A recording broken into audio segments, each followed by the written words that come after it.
بسم الله الرحمن الرحيم لتستووا على ظهوره ثم تذكروا نعمة ربكم پارہ 25 سورہ الزخرف رکوع 1 آیت نمبر 13 تا 15 لتستووا على ظهوره کا تعلق آیت سابقہ سے ہے، ما قبل آیت کے ساتھ ہے، اور مطلب یہ ہے کہ تاکہ تم ان کشتیوں پر اور جانوروں کی سطح پر پیٹھ پر جم کر اطمینان سے بیٹھو، تو ثم تذکروا نعمت ربکم، پھر تم یاد کرو اپنے پروردگار کی نعمتوں کو۔ اور اس میں اشارہ ہے اس طرف کہ ہر صاحب عقل و دانش انسان کا کام ہے کہ وہ منعم حقیقی کے نعمتوں کو استعمال کرتے ہوئے غفلت اور بے پرواہی کا مظاہرہ نہیں کرتے، بلکہ اس بات پر توجہ دیتے ہیں کہ مجھ پر اللہ کا بڑا فضل، کرم، احسان ہے، اور اللہ کا شکر ادا کرتے ہیں، عز و انکساری اختیار کرتے ہیں۔ اور یہی فرق ہے کافر اور مومن میں کہ مومن صبر، شکر ادا کرتے ہیں اور کافر بے صبری اور کفر اختیار کرتے ہیں۔ اور یہی فرق ہے مومن اور کافر میں کہ مومن اللہ کے انعامات، احسانات کو مستحضر کر کے اپنے سر نیاز، اپنے سر اللہ کے بارگاہ میں اخلاص کے ساتھ جھکا دیتا ہے اور عجز و انکساری اختیار کرتے ہیں۔ اگر ایک انسان روزمرہ کے معمولات میں قرآن و حدیث میں منقول دعاؤں کا اہتمام کرے تو مباح کام بھی عبادت بن جاتی ہے۔ اور علامہ جزری رحمۃ اللہ علیہ کی کتاب حسن حسین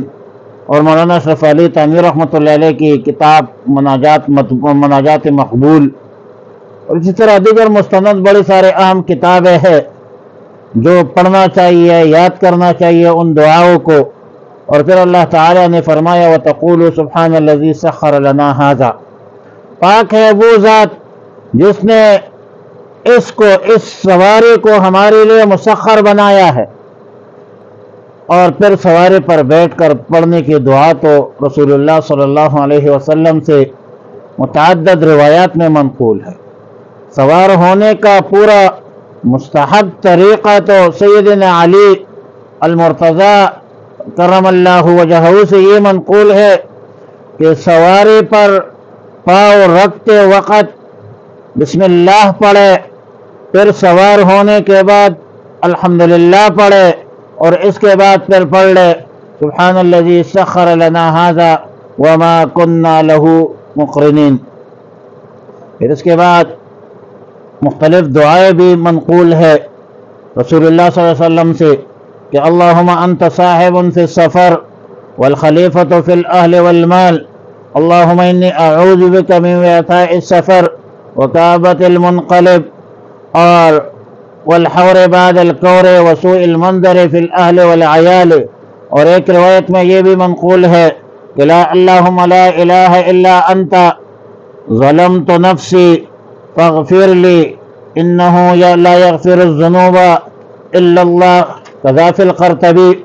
وعلی کل حال مختلف دعائیں منقول ہے۔ اور اسی طرح پھر آخر میں وما کننا لہ مقرنین، یعنی ہم ایسے نہیں تھے جو ان سوارے کو قابو کر لیتے۔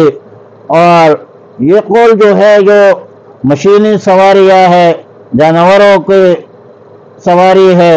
ان سب کو شامل متناول ہے، سب پر صادق آتی ہے۔ ظاہر ہے کہ ایک جہاز ہے، کوئی معمولی چیز تو نہیں ہے، چھوٹا سا انسان 3 فٹ کا وہ کیسے کنٹرول کرتا ہے، یا گھوڑا ہے، جو بھی ہے۔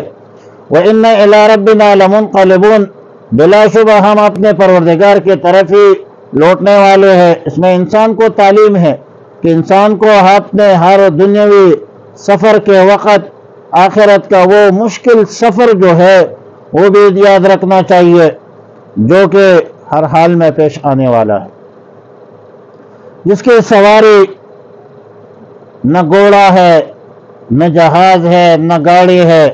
اس کی سواری ہے ایمان ہے، جس کی سواری اعمال صالحہ ہے، اس کے علاوہ کوئی شے نہیں ہے۔ لہذا فکر آخرت اور فکر آخرت کی سفر کے حوالے سے ہر حالت میں تیار رہنا چاہیے، اللہ کی مرضی منشا کے مطابق، رسول اللہ صلی اللہ علیہ وسلم کی تعلیمات کے مطابق زندگی بسر کرنا چاہیے۔ لیکن انسانوں میں کچھ بدبخت انسان ایسے ہیں کہ جعلوا من عبادہ جزءا، کہ انہوں نے خدا کے بندوں میں خدا کے جز بنا دیے۔ آیت مذکورہ میں جز سے مراد اولاد ہے، کہ مشرکین فرشتوں کو اللہ کے بیٹیاں متصور کرتے ہیں، اور یہود عزیر ابن عبد اللہ کہتے ہیں، اور عیسائی جو ہے عیسی ابن اللہ کہتے ہیں۔ لہذا آیت مذکورہ میں اولاد کے بجائے جز کا لفظ اختیار کر کے مشرکین کے اس دعویٰ کے باطل دعویٰ کے عقلی دلیل، عقلی تردید کی طرف اشارہ ہے۔ اس کا خلاصہ یہ ہے کہ اگر اللہ رب العالمین کا کوئی اولاد ہوتا تو وہ اس کے جز ہوگی، کیونکہ بیٹا باپ کا جز ہوتا ہے،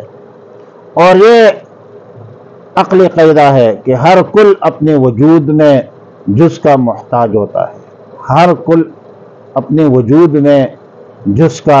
محتاج ہوتا ہے۔ تو اس سے لازم آئے گا کہ نعوذ باللہ اللہ رب العالمین اپنے اولاد کا محتاج ہے، نعوذ باللہ اللہ پاک تو اللہ الصمد ہے، اللہ بے نیاز ہے،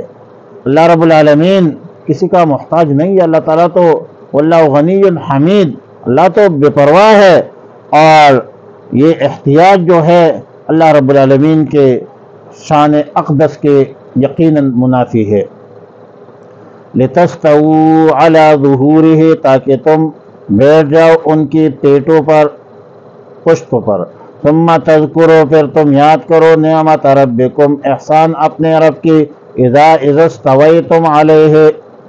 جب تم بیٹھ جاؤ علیہ اس پر، وتقولوا، اور کہو سبحان الذی، پاک ہے وہ ذات، الذی سخر لنا ھذا، جس نے تابع کر دیا ہمارے لیے، ھذا اس کو، وما کننا لہ مقرنین، اور ہم نہیں تھے اس کو قابو میں لانے والے، وَإِنَّا إِلَىٰ رَبِّنَا لَمُنْقَلِبُونَ، اور بے شک ہم تو اب رب کی طرف لوٹنے والے ہیں، وَجَعَلُوا، اور انہوں نے بنایا ہے مشرکین نے، لہو اللہ کے لیے، من عبادی اس کے بندوں میں سے، جزءاً ایک جز، ان الانسان بے شک انسان، لکفور ناشکر ہے، مبین کلم کلا، واضح طور پر یہ ناشکر ہے،